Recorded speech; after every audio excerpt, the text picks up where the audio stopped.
Museum in Victoria, British Columbia on Vancouver Island.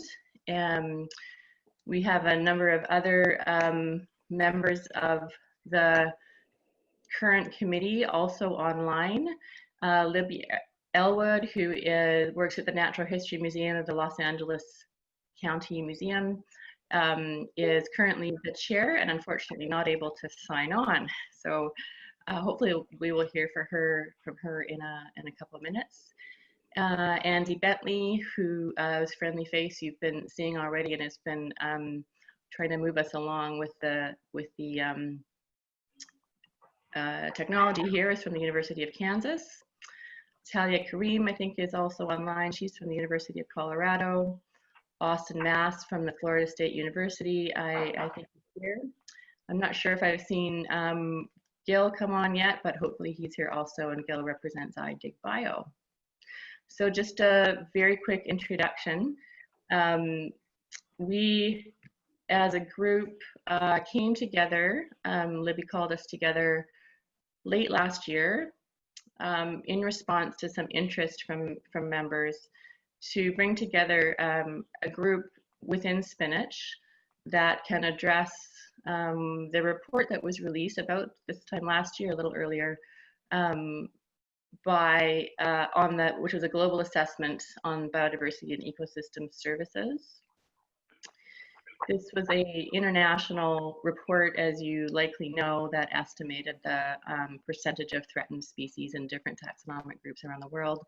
It was a fairly damning report, actually got some really excellent press, and we wanted to find a way,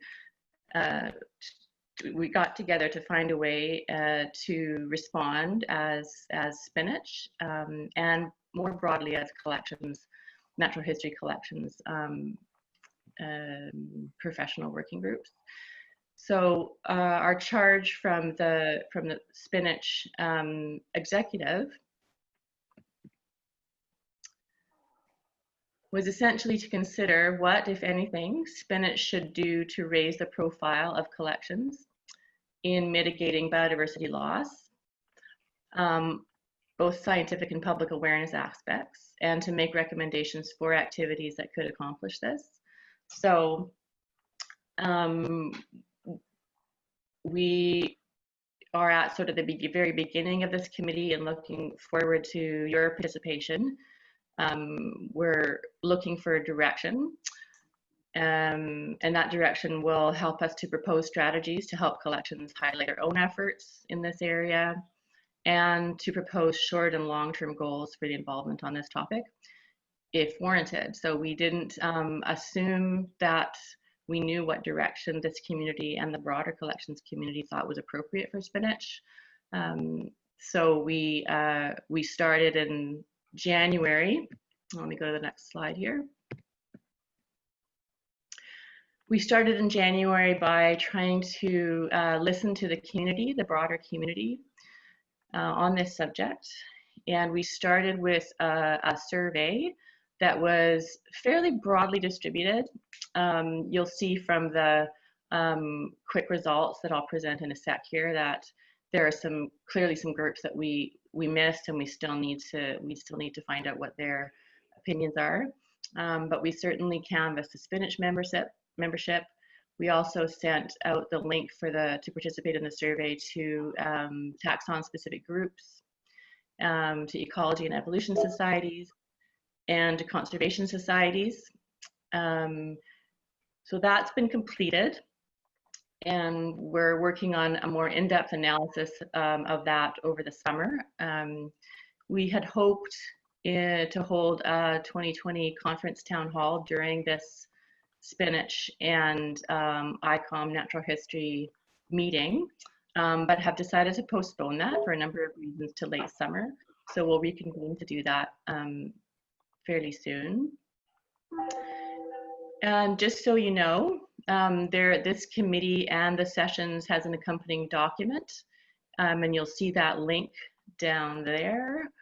That is a Google Doc that we're hoping you will use to add your ideas now, so you can open that now if you'd like. And hopefully Andy can help folks with that if they're not sure how to do that. And it's a place where you can add information once we've completed this session as well.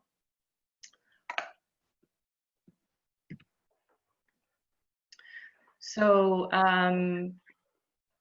now that with this session and the survey, and then what we do in the summer, holding the town session, we hopefully will move into what we're calling phase 2 and beyond, which is to use those results of community needs, interests, and motivations to finding next steps forward, whether that's strengthening the programs that we already do internally as a group, or expanding beyond what we've seen as a traditional role of SPNHC and beyond.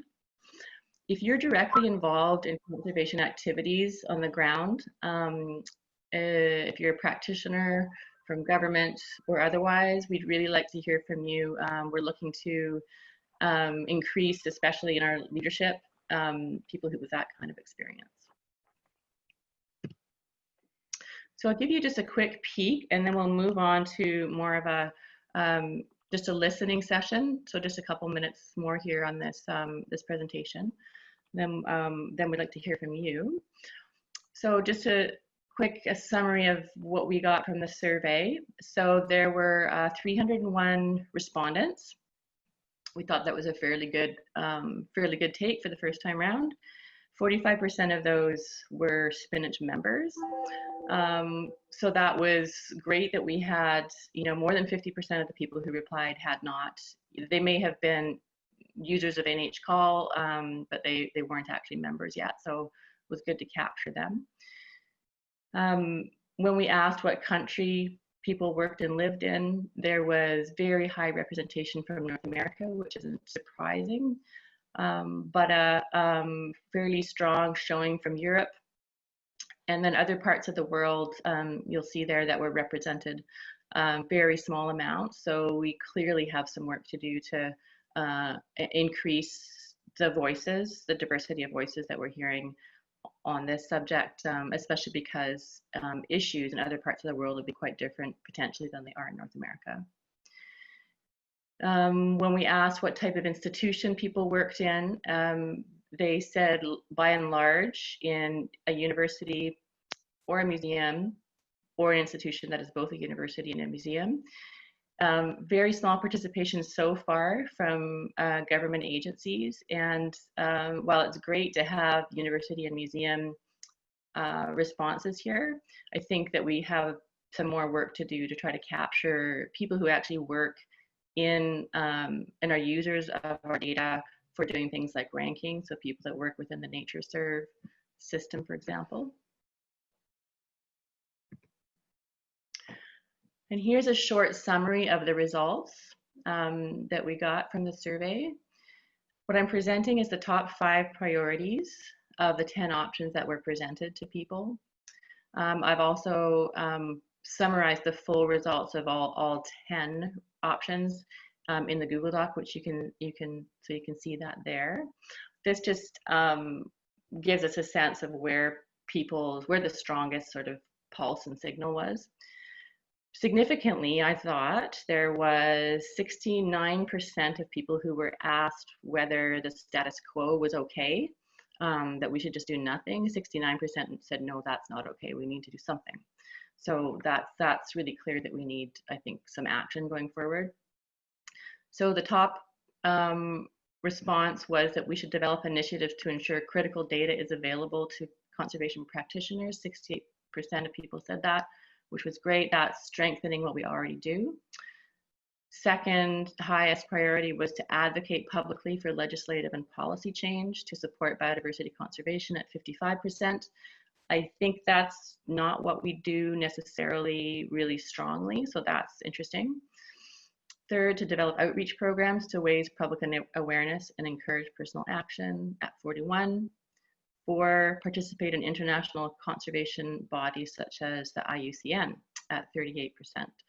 Again, not something we do very broadly as far as I'm aware. And the 5th highest ranking action was to encourage personal and professional actions of SPNHC members at 24%.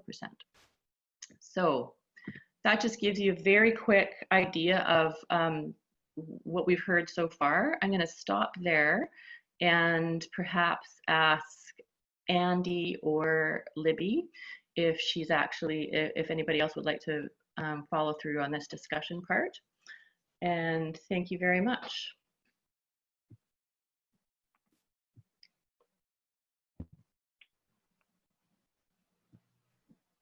Thanks, Erica. Libby has still not made it into the meeting. She's still struggling to get into Zoom for some unknown reason. Okay. So I think what we'll do is we'll open it up for questions. If anybody has anything that they would like to say following that presentation, if anybody has any ideas or things that we could potentially take on, or any suggestions for how spinach could tackle this issue. Thanks, Andy, and I'm happy to take notes and to help you to moderate that as you're dealing with the technical stuff still. Yeah, and the meeting is being recorded, so we will have that as a fallback. Great. Great. I see some chats. There's some hellos from Portugal. Mm-hmm. I have something I'd like to add. This is Deb. Go ahead, Deb. Two things. One, I was trying to help Libby out. I think she's going to try and call in on her phone at this point. The second thing is, from what I saw, I can say there's overlap with the work of some of these COVID-19 task forces, what they're discovering. So there's some opportunities to expand the stakeholder conversation. Who's at the table, who needs to be at the table, how can collections be more integrated into the kind of conversations that include biodiversity crises like a pathogen related event. So there's definitely an opportunity there to sit down at some of those potential future workshops and webinars and do some of the kind of listening that y'all are outlining, as well as discovery of how we can integrate across these different communities. Thanks, Deb. This is Erica. That's great feedback, and really timely and interesting that these are all coming together at the same time. Yep.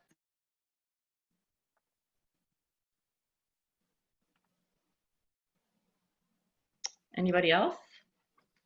I think we have Libby finally. I think she was able to join us.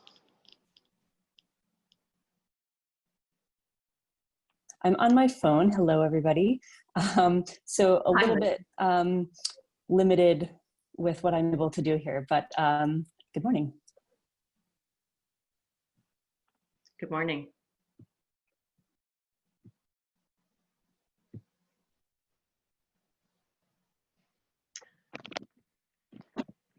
There she is. Okay, hi.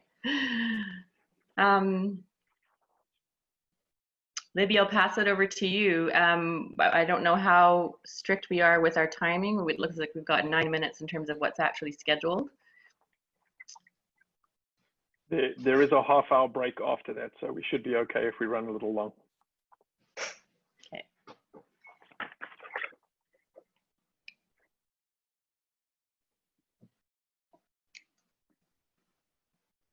And Libby, we've gone through the presentation already. I'm not sure how much you were able to follow. And we're entering into discussion. Just had sort of one question and comment from Deb Paul so far.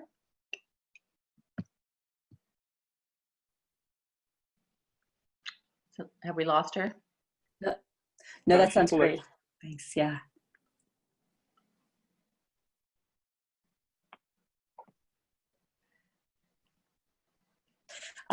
Yeah, and so I'll have to open the doc. Are folks going to the doc at all? We could go through some of those questions. If we'd like to kind of seed some discussion, and we could kick off some things in the doc.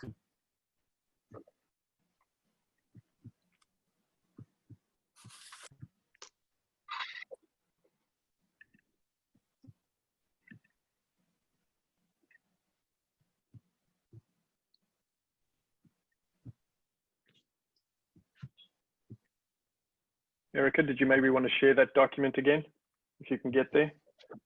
Okay. Yeah.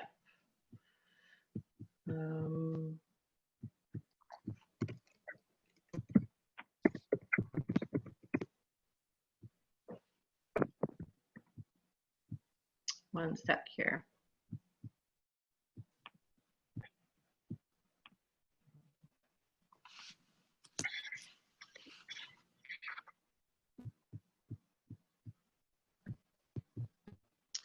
Okay, almost there.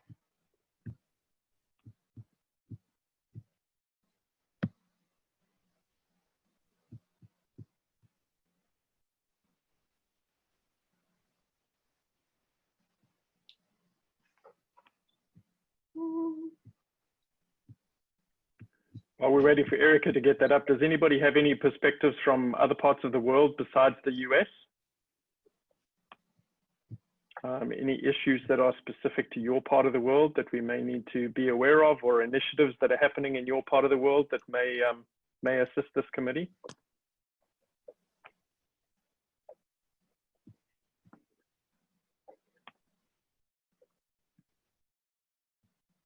It does look like we have a number of other countries represented, so.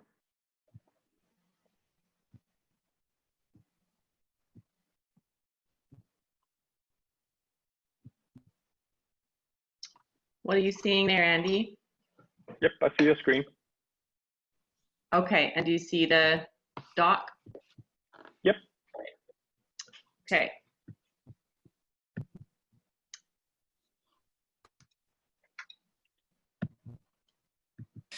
Abby, do you want to walk us through this? I'll scroll down to questions.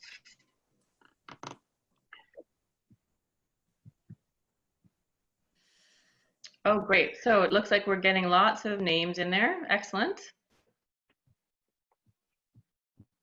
People are jotting down their names and their affiliations. Looks like we've got a couple dozen. Thank you very much.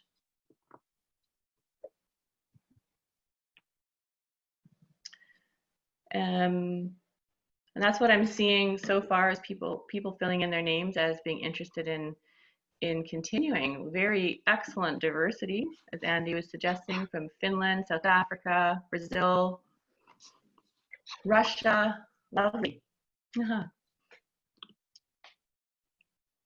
Abby, would you, Livy, would you like me to continue just with asking some of these questions out loud, or do you want to? That would be great. Yeah, why don't we start there? And I think, sorry if my phone even, I seem to be cutting in and out. So yeah, let's go ahead with that. Thanks. Okay. Okay. So at underneath the list of names that's being generated, if you're in the Google Doc, the first question that's there is, what other initiatives are out there that you think we can partner with?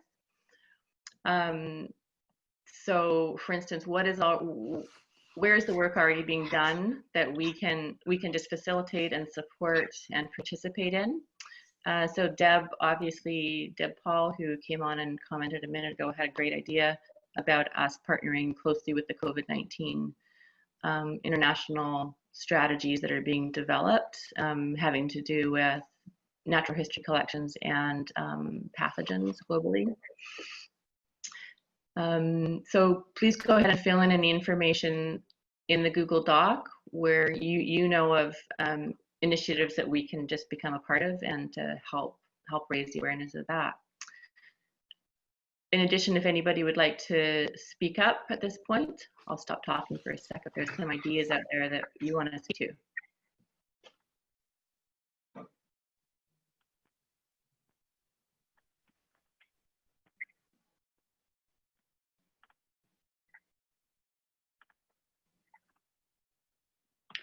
Hello, can you hear me? Hello, yes, I can hear you. Okay, hi, this is Jutta Buschbohm from Germany. I learned about this meeting last week at the IDIC bio conference. And so I don't have any background with spinach. But I have two ideas how natural history collections can contribute to protect biodiversity and help in the biodiversity crisis. One, I think, is by contributing empirical data to the process of IPBES, because yeah, I believe that we need much more data about species occurrences also across time, and that will allow us to do quite different statistics to predict how trends might be going. And the other way that I think natural history collections are really important is that I'm very interested in conservation genomic reference data sets for global genetic diversity. Because I have been working in forest genetics for over 10 years, and there's the applied goal is to use genomic data for timber tracking to fight illegal logging and trade. And it becomes quite clear that we need this kind of reference data sets that are used in human population genomics to achieve the, well, the statistical predictability that we need. And for these reference data sets, I believe that, for these reference data sets, they need to be voucher-based.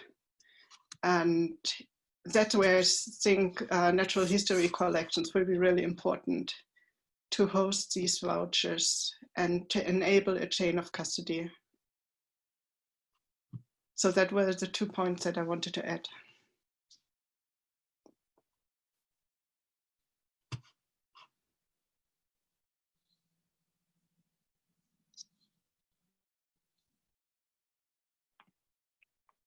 Great, thanks, Jutta. That's a very good point. We do need lots more data to be able to track all of this stuff.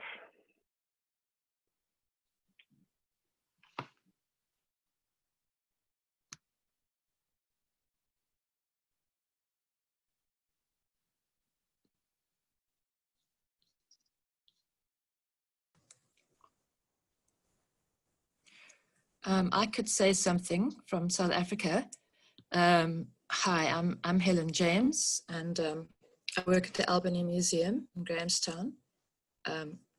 Just looking across at the many different museums in Africa, which I think are still have a lot of stuff that needs to be studied and digitized, and there's a lot of information there, which is, I've already been part of a GBIF initiative, what's called the African Insect Atlas initiative, with a couple of colleagues from different museums. So we started getting to know each other a little bit, but we're still very under-resourced and very much lacking in expertise in many areas.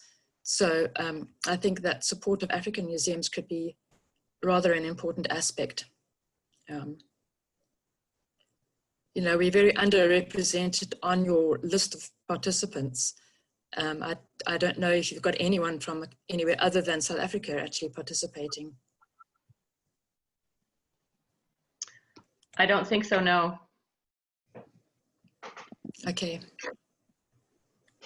Andy, Yeah. I thought we had somebody in the legs and regs this morning.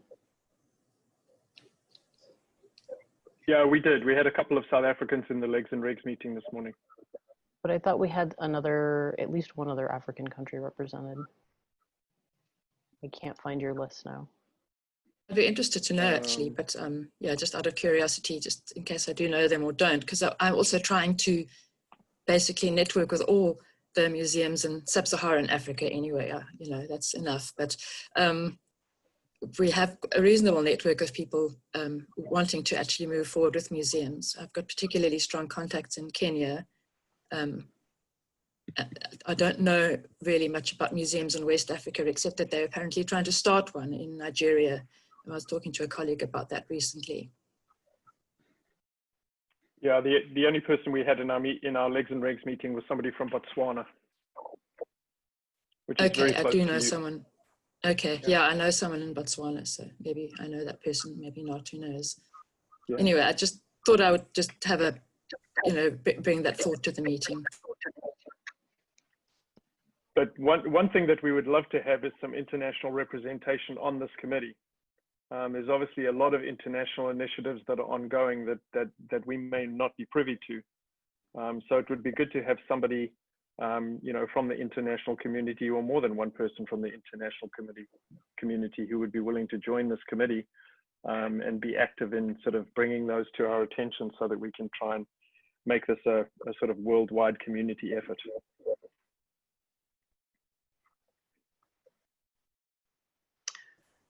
That's great. This is Erica again. I thought maybe I would move us on to the next question, just to see if there's other things that people can add to the doc as we're going along. So that last question was really about asking people about initiatives that are already in place. I wonder also now that SPNHC can contribute to. Is there anything in particular that people think that actions that SPNHC can take as a society, either in support of some of the results that we got from the survey, or different ideas? We can move on to that question.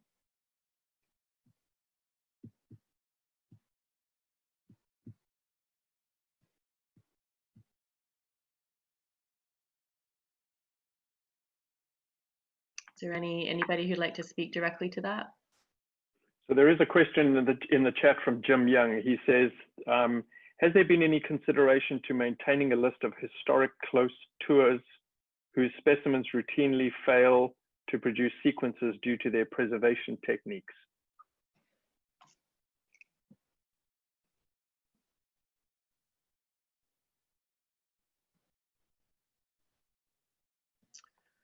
I'm wondering if this question is aimed at different kind of conservation.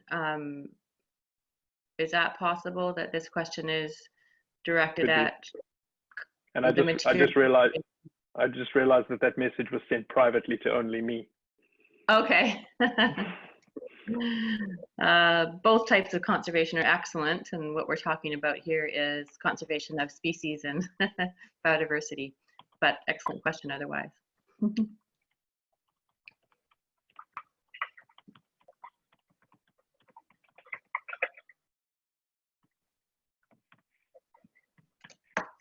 I see that Deb is asking that the link put the link to the doc into the chat.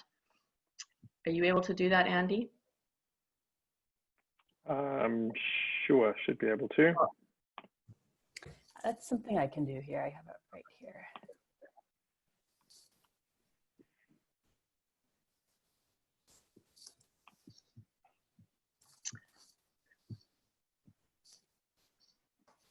All right. So nobody else would like to say anything to that next question, which was about particular actions that SPNHC can take. If you can't think of anything right now, please go ahead and add to the doc now or later, and we're really interested to hear what ideas you have.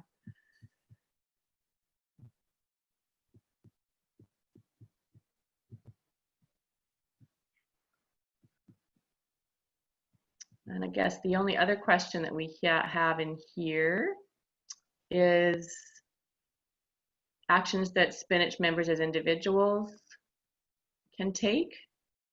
Does anybody have ideas, examples at the individual level? And maybe that's also a question for at the institutional level, the institutions that we work for.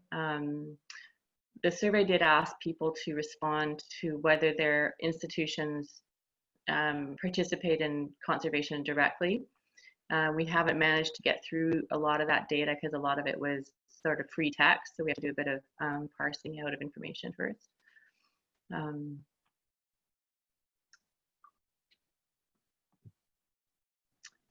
Libby, and feel free to follow up if you want to on the direction that you hoped that those two questions would take. Sure, I could, yeah, chime in just a second for either, thought now, or as you guys sleep on this, things to put in later. I think some of the survey results spoke to, and you guys may have covered this, but you know, spinach as a society takes on a lot already, and we have a great focus on natural history collections, and to take on an action-focused conservation causes could, I think there's some concern that, you know, the focus of spinach not be diluted in different ways. And so, you know, to that first question, thinking about spinach as a society, how does this fit into the mission of spinach and activities either already taking place or that could be expanded to include this, or new things, but of course, while maintaining the core of spinach. And then maybe then, yeah, that second one is more, might give us some different leeway as individuals, or as you said, Erica, yeah, with the institutions we represent. And from the survey, there were a bunch of people who highlighted great things that they and their institutions are already working on that are related to this. And, you know, maybe those could be sort of expanded in different ways, or collaborated, you know, we could be more collaborative about some of those things.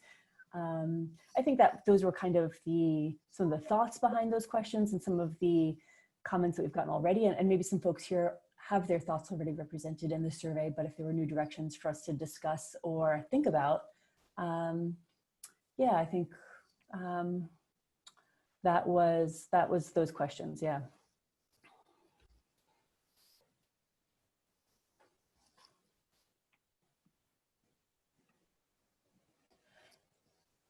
Why don't we wait a minute to see if anybody has anything to add then?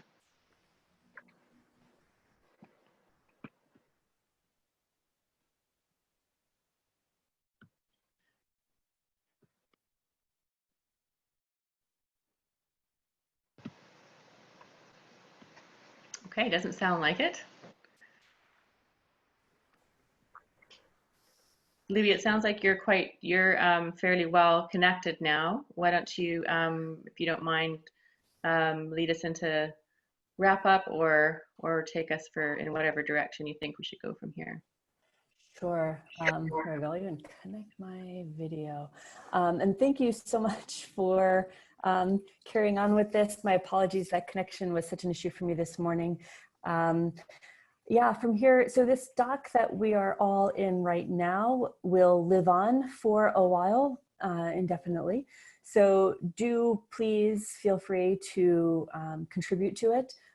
It could be done anonymously. You could leave your name. If you'd like to be more involved, reach out to us directly. And we are seeking more members. This is the first year that we're really reaching out to spinach this broadly. So we'd love to have more membership. And we are also going to be hosting a session later this summer, a meeting that is just focused on this committee and our activities, and, you know, maybe in the course of a half a day or something, dive into, or, you know, just a few hours, dive into more of this and more background and more discussion focused on some of the major topics that seem to be coming out of what we received in the doc and directly from you guys. So please keep your eyes and ears out for that. I think that was everything on my end. Yeah, between the doc and reaching out to us directly, we hope to continue this conversation over the next couple of months, and as we plan and develop this follow-up meeting for the committee, and to help us really determine what where this committee should sit within spinach and some actions going forward. Yeah, do any of the other current members have anything to add to that, or any additional thoughts from anybody? I don't think so. That sounds good. One thing I will just say to remind people, in the Google Doc, thank you very much for adding your name as having attended. If you would like us to connect with you about working on the committee, please bold your name. So we've asked for names just so that we know who's attended, but if anybody is really interested in being part of this, please go back into the document and bold your name so that we know we can contact you. Thank you. Super. Well, thanks again, everybody. And if there aren't any further questions or comments, I think we'll call it good here. And please join us again later this summer when we dive deeper into some of these topics. Thanks so much. And have a good spinach.